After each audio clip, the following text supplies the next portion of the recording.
Andre यरमाक chief of staff of Ukraine, उन्हें remove कर दिया गया है कंट्रोवर्शियली फ्रॉम देयर पोजीशन, क्योंकि माना जा रहा है कि उनकी इन्वॉल्वमेंट है in $100 million energy sector embezzlement scam, and इसे आइडेंटिफाई किया गया under operation Midas by the anti corruption bureau of Ukraine. उनके अभी अपार्टमेंट से कोई चीज़ ऐसी मिली नहीं है, बट उनकी छवि को और उनकी पोजीशन को, सिंस चीफ ऑफ स्टाफ होते हुए भी, एक तो वो नॉन इलेक्टेड थे जिस वजह से उनको क्रिटिसाइज भी काफ़ी बार किया गया, प्लस वो राइट हैंड भी माने जाते हैं ऑफ जेलेंस्की, क्योंकि वो उनके स्ट्रगलिंग टाइम से ही काफ़ी अच्छे दोस्त भी रहे हैं, तो इसीलिए उन्हें रिमूव भी किया गया है ताकि उनकी छवि बचाई जा सके। और एक और व्यक्ति जिनका नाम है तैमूर मुंडिक, उनका नाम भी सामने आया है, बट वो अब क्या है, जेलेंस्की के बिजनेस पार्टनर भी रह चुके हैं, but he has fled Ukraine. So अपने आप में ये बहुत ज़्यादा कॉन्ट्रोवर्शियल चीज़ें यहाँ पर होती हुई नजर आ रही हैं। But here is the major thing that needs to be understood कि जो एंड्रे यरमाक हैं वो अब चीफ ब्रोकर कर रहे हैं या चीफ रिप्रेजेंटेटिव हैं फ्रॉम यूक्रेन, जो कि अब US broker deal between Moscow and Ukraine में यूक्रेन को रिप्रेजेंट कर रहे थे।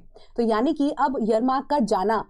और एक जब तक नए व्यक्ति का अपॉइंटमेंट नहीं हो जाता, अब यूएस के द्वारा जो ब्रोकर डील है मॉस्को और यूक्रेन के बीच में वॉर रोकने के लिए, उसे और ज्यादा डिलेड होता हुआ यहाँ पर नजर आता है या उसके अंदर और ज्यादा डिले हो सकता है। सो आप अपने विचार मुझे इस पर जरूर बताइएगा कि क्या ये छवि बेदाग करने का तरीका है या फिर एक्चुअली में कुछ मेजर चीजें हैं, क्योंकि नेटो की तरफ से एंड इवन की मोस्ट इंपॉर्टेंटली यूरोपियन यूनियन की तरफ से भी प्रेशर अब यूक्रेन के ऊपर है कि अगर आपको यूरोपियन यूनियन का पार्ट बनना भी है, सो इन दैट सिचुएशन आपको ये करप्शन से हटना पड़ेगा, अपनी इकोनॉमी से करप्शन को टोटली निकालना पड़ेगा। So for more such information follow sleepy classes.